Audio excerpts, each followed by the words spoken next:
जय भीम साथियों। अम्बेडकरवादी मोटिवेशनल गुरु चैनल में आपका स्वागत है। मैं आपका साथी विजय कुमार विद्रोही। आज मैं आपको भारत की वो कहानी बताने जा रहा हूं जो बहुत पौराणिक समय की है और जिसमें हमें यह ज्ञात होगा कि भारत में हमें शिक्षा से वंचित रह करके और कितना बड़ा न्याय किया गया है। और यह कहानी शुरू होती है महाभारत काल से। आप सभी ने महाभारत देखा है और बहुत सराहना भी किया है, लेकिन उस काल में शूद्रों के साथ क्या हुआ इसके बारे में आप नहीं जानते। उस काल में शूद्रों को धन रखने की मनाही थी, विद्या सीखने की मनाही थी और मान सम्मान पाने की मनाही थी। आप एकलव्य को नहीं भूले होंगे। वह एकलव्य जो गुरु द्रोण के पास इसलिए गए थे क्योंकि उन्हें धनुर्विद्या सीखना था। क्या उस बालक में इस बात की जानकारी थी कि मैं शूद्र हूं, शूद्र होने के नाते मुझे शिक्षा से वंचित होना पड़ेगा? नहीं थी। वो चला गया गुरु के पास, जहां गुरु द्रोणाचार्य कौरवों को, पांडवों को धनुर्विद्या का ज्ञान दे रहे थे, शिक्षा दे रहे थे। जब वो पहुंचा, उन्होंने गुरु को झुककर प्रणाम किया और कहा, गुरुदेव मुझे भी सीखनी है, मैं भी सीखना चाहता हूं धनुर्विद्या, मैं भी धनुर्धारी बनना चाहता हूं। तब गुरु द्रोणाचार्य ने उन्हें गोत्र और जाति पूछा। जैसे ही उन्होंने बताया कि मैं भील हूं, गुरु द्रोणाचार्य ने उन्हें विद्या देने से इनकार कर दिया, शिष्य बनाने से इनकार कर दिया। उन्होंने कहा, धर्म के अनुसार, धर्म शास्त्रों के अनुसार शूद्रों को कोई भी ज्ञान नहीं लेनी चाहिए, इसलिए मैं तुम्हें विद्या देने में असमर्थ हूं। वह बालक गिड़गिड़ाया, मनाया, लेकिन धर्म में अंधा गुरु द्रोणाचार्य कौरवों और पांडवों के अलावा एकलव्य को अपना शिष्य बनाने से इनकार कर देते हैं। और तब वह शिष्य हार मानकर नहीं बैठा साथियों, उसने दृढ़ संकल्प कर लिया, कठोर प्रतिज्ञा कर ली कि भले ही मुझे गुरु ने ज्ञान देने से इनकार कर दिया है, भले ही मुझे शिष्य मानने से इनकार कर दिया है, लेकिन मैं सबसे बड़ा धनुर्धारी बनूंगा। ये प्रतिज्ञा आज के हम सभी युवकों की करने की जरूरत है। वो प्रतिज्ञा करके जंगल में, सुदूर जंगल में, जहां उसकी कुटिया होती है, जहां वो अपने मां के साथ रहता है, वह बालक गुरु का एक प्रतिमा बनाकर अभ्यास शुरू करता है, धनुष चलाने का अभ्यास शुरू करता है। और अभ्यास रात दिन सुबह शाम, केवल और केवल अभ्यास। वो इतना पारंगत होना चाहता है जितना इस पृथ्वी पर कोई नहीं है, और केवल चाहता नहीं था, वो बन गया था पारंगत। उसके टक्कर का कोई भी धनुर्धारी उस काल में नहीं था। इसका उदाहरण तब सामने आया जब उसने एक कुत्ते का मुंह बाणों से बंद कर दिया। हुआ यूं कि जब एकलव्य अभ्यास कर रहे थे, बार बार एक कुत्ता भौंक करके उसका ध्यान को भंग कर रहा था। उसने कुत्ते को एक दो बार भगाया, लेकिन वो बार बार आता और उसका ध्यान भंग कर देता। एक बार उसने अपनी वानों की विद्या से ऐसा तीर चलाया कि कुत्ते का मुंह बाणों से बंद हो गया, लेकिन खून की एक भी बूंद नहीं गिरी। वह कुत्ता कुकवाता गुंगवाता हुआ जंगलों में भागने लगा। भागते भागते भागते भागते वो उस जगह जहां गुरु द्रोणा कौरव और पांडवों को विद्या का अध्ययन करा रहे थे, धनुर्विद्या का अध्ययन करा रहे थे। जब अर्जुन ने देखा उस कुत्ते की मुंह को बाणों से बंद है लेकिन खून की एक बूंद भी नहीं गिरा है, तो बड़ा आश्चर्य हुआ। उसने गुरु से कहा कि गुरु देखिए, यह कुत्ता देखिए, इसका मुंह बाणों से बंद है लेकिन खून की एक बूंद भी नहीं है, गिर रहा है। ऐसी विद्या मुझे क्यों नहीं बताई? मैं भी ऐसी विद्या सीखना चाहता हूं। जरूर आप मेरे साथ छल कर रहे हैं, आपने किसी और को इस तरह का विद्या बताई है, क्योंकि इस काल में तो आपके अलावा और कोई ऐसा गुरु नहीं है जो धनुर्विद्या का ज्ञान इस तरह से दे सके। इसलिए आपने हमारे साथ धोखा किया है। आप मुझे दुनिया का सबसे बड़ा धनुर्धर बनाने का वादा करते रहे, लेकिन वह शिक्षा मुझे नहीं दी।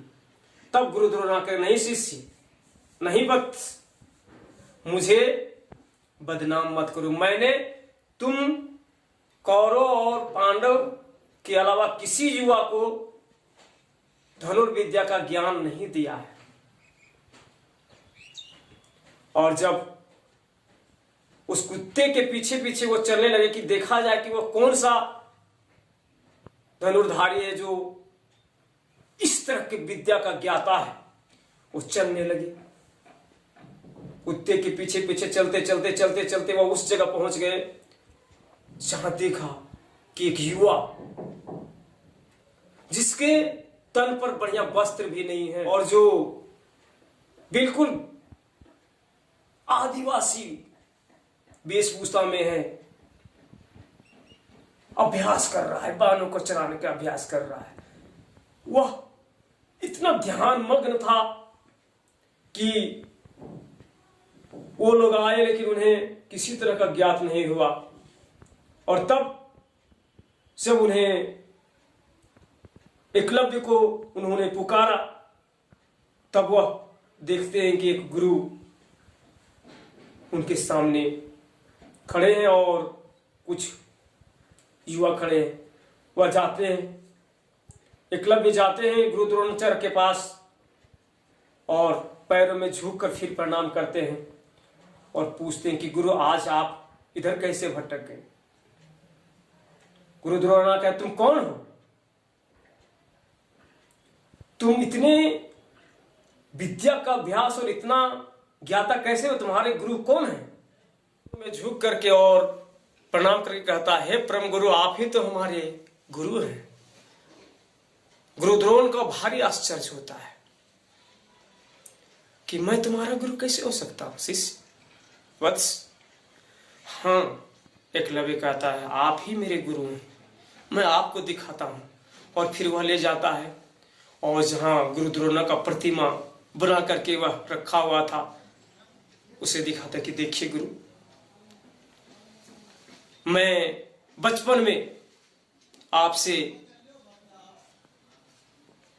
विद्या सीखने के लिए गया था और आपको शिष्य बनाने का अनुरोध किया था, लेकिन आपने मुझे शिष्य बनाने से इनकार कर दिया था। तब मैंने आपकी प्रतिमा लगाकर आपको गुरु मानकर अभ्यास शुरू किया। अब गुरु द्रोणाचार्य को मानना पड़ा कि इस बालक में प्रतिभा कूट कूट कर भरी हुई है और आने वाले समय में यह भारत के सबसे बड़ा धनुर्धर हो सकता है। तब मेरी उस प्रतिज्ञा का क्या होगा जो मैंने अर्जुन के साथ किया कि मैं तुम्हें इस धरती का सबसे बड़ा धनुर्धारी बनाऊंगा। गुरु द्रोण के सामने द्वंद्व आ गया, द्वंद्व के समस्या में पड़ गए। उन्होंने कहा कि यदि यह बालक सबसे बड़ा धनुर्धारी बन जाता है तो मेरी प्रतिष्ठा चली जाएगी। मैं जिस राजा का अनुग्रहित हूं और जिसके बालकों को विद्या अध्ययन और धनुर्धारी बनाने का वचन दिया, वो मेरा वचन समाप्त हो जाएगा। इसलिए उन्होंने एक षड्यंत्र किया भोले भाले उस एकलव्य को फंसाने की एक चाल चली।